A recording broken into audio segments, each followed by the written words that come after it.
అన్ని వర్గాల ప్రజల వృద్ధికి కాంగ్రెస్ ప్రభుత్వం ప్రాతినిధ్యం ఇస్తుందని ఎమ్మెల్యే శ్రీనివాస్ రెడ్డి తెలిపారు. బడుగు బలహీన వర్గాలకు చెందిన బాల్మూరి వెంకట్, అనిల్ కుమార్ యాదవ్లకు పదవులు ఇవ్వడమే అందుకు నిదర్శనమన్నారు. బీఆర్ఎస్ నేతలు కాంగ్రెస్ పై అవాస్తవాలు ప్రచారం చేస్తున్నారని అంటున్న ఎమ్మెల్యే శ్రీనివాస్ రెడ్డితో మా ప్రతినిధి భవిత ఫేస్ టు ఫేస్. ప్రస్తుతం మనతో పాటు ఉన్నారు NM Srinivas Reddy, Mahabubnagar constituency MLA. ప్రస్తుతం వాళ్ళతో మాట్లాడదాం. సార్ చెప్పండి, అంటే ముఖ్యంగా బడ్జెట్లో ముఖ్యమైన అంశం బడ్జెట్ గురించి అసెంబ్లీలో చర్చించాల్సినటువంటి విషయాన్ని వాయిదా వేస్తూ నిన్న మేడిగడ్డ సందర్శనకు ప్రతి ఒక్కరిని పిలుపునిచ్చింది అధికార పార్టీ. అయితే దీనికి సంబంధించి ప్రతిపక్షాలు ఒక్కరు కూడా అటెండ్ కాకపోవడం, దానికి సంబంధించి నిన్న నల్గొండలో మాజీ ముఖ్యమంత్రి వర్యులు సీఎం కేసీఆర్ సభను పెడుతూ ముఖ్యమంత్రిని తీవ్ర విమర్శలకు గురి చేసిన పరిస్థితి ఉంది. దీన్ని మీరు ఎలా చూస్తున్నారు? ఇప్పుడు వాళ్ళు ఇంకా అధికారంలో ఉన్నామని అనుకుంటా ఉన్నారు. కుర్చీ కింద నీళ్ళు వచ్చేసినాయన్న సంగతి ఇంకా వాళ్ళకు అర్థమైందో అర్థం లేదో అధికారం పోయిన స్థితిలో వాళ్ళు మాట్లాడుతూ ఉన్నారు.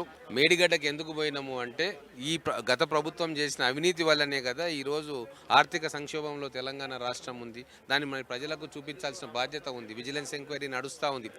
గతంలో మేడిగడ్డకు ఎవరిని కూడా అలౌ చేయలేదు. మీడియా మిత్రులను కానీ రాజకీయ నాయకులను కానీ ఎవరిని కూడా అలౌ చేయలేదు. ఆడ పోలీసు పహారాలో అదొక విదేశీ గడ్డ, మన భూభాగంలో లేనట్టుగా వాళ్ళు బిహేవ్ చేసారు. ఇప్పుడు ప్రజాప్రభుత్వం వచ్చింది, ఆంక్షలు లేని ప్రభుత్వం వచ్చింది కాబట్టి ఎవరైనా సందర్శించవచ్చు. కొత్తగా ఎన్నికైన ఎమ్మెల్యేలు కావచ్చు, మీడియా మిత్రులు కావచ్చు, తెలంగాణ ప్రజలకు కావచ్చు, మేడిగడ్డలో జరిగిన దారుణం ఏంది అనేది చెప్పాల్సిన బాధ్యత కొత్త ప్రభుత్వానికి ఉంది. కాబట్టి ప్రతిపక్షాలందరినీ కూడా ఆహ్వానించినాం, ఇంక్లూడింగ్ బీఆర్ఎస్ పార్టీ. మాజీ ముఖ్యమంత్రి చంద్రశేఖరరావు గారిని కూడా రండి, ఏమైనా లోపాలు ఉంటే సూచనలు ఉంటే చేయండి అని చెప్పి అసెంబ్లీ సాక్షిగా వాళ్ళని రిక్వెస్ట్ చేసినాం. కానీ వాళ్ళకి రాజకీయాలే తప్ప ప్రజల బాగోగులు అవసరం లేదు. బొక్కిందంతా బొక్కి ఈరోజు మాకేం తెలియదు అన్నట్టుగా యాక్టింగ్ చేస్తూ ఉన్నారు. అందుకే అవన్నీ కూడా ప్రజలలో ఎక్స్పోజ్ అయిపోయినాయి. మా మేడిగడ్డ పర్యటన ద్వారా జ్యుడిషియల్ ఎంక్వైరీ నడుస్తూ ఉంది. నిజాలు నిగ్గుదేలుతాయి. ఏ ఇంజనీర్ కక్కుర్తి పడ్డాడు, ఏ కాంట్రాక్టర్ కక్కుర్తి పడ్డాడు, ఏ కాంట్రాక్టర్ల ద్వారా వేల కోట్ల రూపాయలు రాజకీయ నాయకునికి ముట్టినాయి, ఇవన్నీ కూడా ఖచ్చితంగా మా ఎంక్వైరీలో వస్తాయి. ఇప్పుడు ఆఫీసర్ ఎంక్వైరీ నడుస్తూ ఉంది. ఆ రిపోర్ట్ వచ్చిన తర్వాత సిట్టింగ్ జడ్జి తోటి విచారణ జరిపిస్తామని చెప్పి ముఖ్యమంత్రి గారు ప్రకటించారు. అది తూచా తప్పకుండా జరుగుతుంది.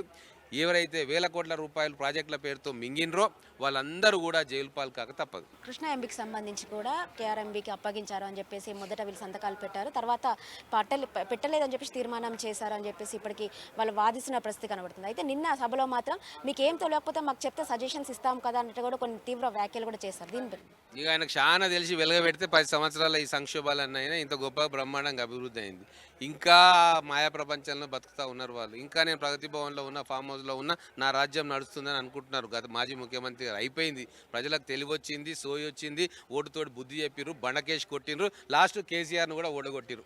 అంటే ప్రజలంతా అవివేకులు ఏం కాదు. మీరు చేసిన ఈ నిర్వాహకం వల్లనే, మీరు చేసిన ఈ దౌర్జన్యం వల్లనే, మీరు చేసిన ఈ విధ్వంసం వల్లనే వాళ్ళకి విసుగు వచ్చి మిమ్మల్ని పక్కన కూర్చోబెట్టారు. ఎప్పుడైతే టీఆర్ఎస్ పార్టీని బీఆర్ఎస్ అని మార్చుకున్నారో ఆ రోజే తెలంగాణతో పేగుబంధం దిగిపోయిందని చెప్పి కూడా ప్రజలు అర్థం చేసుకున్నారు. ఎన్ని బొంకినా, ఎన్ని అబద్ధాలు చెప్పాలని చూసినా, ఎన్ని అబద్ధాలను నిజాలుగా చేయాలని ప్రయత్నం చేసినా కూడా ప్రజలు నమ్మరు.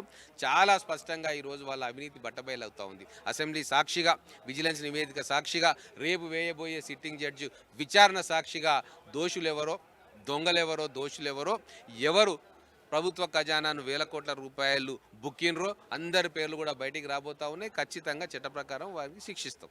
ముఖ్యంగా తెలంగాణలో కావాలంటే 3 రాజ్యసభ సీట్ల గురించి ఇప్పటికే 2 అధికారికంగా కూడా కొద్దిసేపటి క్రితమే ప్రకటించింది అధిష్టానము.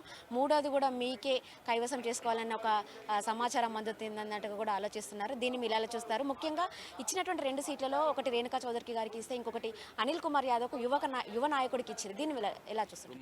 మా కాంగ్రెస్ పార్టీ ఇప్పుడు సరైన దిశలో పోతూ ఉంది. అనుభవము ప్లస్ యూత్, ఈ 2 కలయికతోటి కాంగ్రెస్ పార్టీ నడుస్తూ ఉంది. అందుకే మల్లికార్జున్ ఖర్గే గారు అక్కడ ప్రెసిడెంట్గా ఉన్నారు. రాహుల్ గాంధీ గారు నాయకత్వ బాధ్యతల్లో పార్టీని భుజాన మోస్తూ ఉన్నారు. అలాగే ఇక్కడ కూడా అనేక మంది సీనియర్ నాయకులు ఈరోజు పార్టీ కోసం పనిచేస్తూ ఉన్నారు. యువకులు మన ఎమ్మెల్సీ ఎన్ఎస్యుఐ ప్రెసిడెంట్కి ఇచ్చిండ్రు. ఈరోజు యూత్ కాంగ్రెస్ ప్రెసిడెంట్గా గతంలో పనిచేసిన అనిల్ కుమార్ యాదవ్ గారికి రాజ్యసభ ఇచ్చిండ్రు. అంటే యువ నాయకత్వాన్ని ప్రోత్సహించడం, సామాజిక తెలంగాణ వైపుగా బ్యాక్వర్డ్ క్లాసెస్ నుంచి కూడా సరైన అభ్యర్థులను పికప్ చేసి వాళ్ళను భవిష్యత్తుకు తయారు చేయడం అనేది కాంగ్రెస్ పార్టీ పాలసీలో ఒక భాగం. 3వ సీటు కోసం మాకేం ఆశ లేదు, మాకు సంఖ్యాబలం కూడా లేదు. మాకు 2 సీట్లు మేము డిసైడ్ చేసుకున్నాం. ఆ 2 సీట్లు ఖచ్చితంగా మాకు వస్తాయి. ఇది మొత్తానికి ఇప్పటికీ బీఆర్ఎస్ ఎమ్మెల్యేలు అధికారంలో వాళ్ళే ఉన్నామన్నట్టుగా మతి భ్రమించి మాట్లాడుతున్నారు అని చెప్తున్నారు శ్రీనివాస్ రెడ్డి గారు. కెమెరా పర్సన్ నోమన్తో భవిత, న్యూస్ 360 హైదరాబాద్.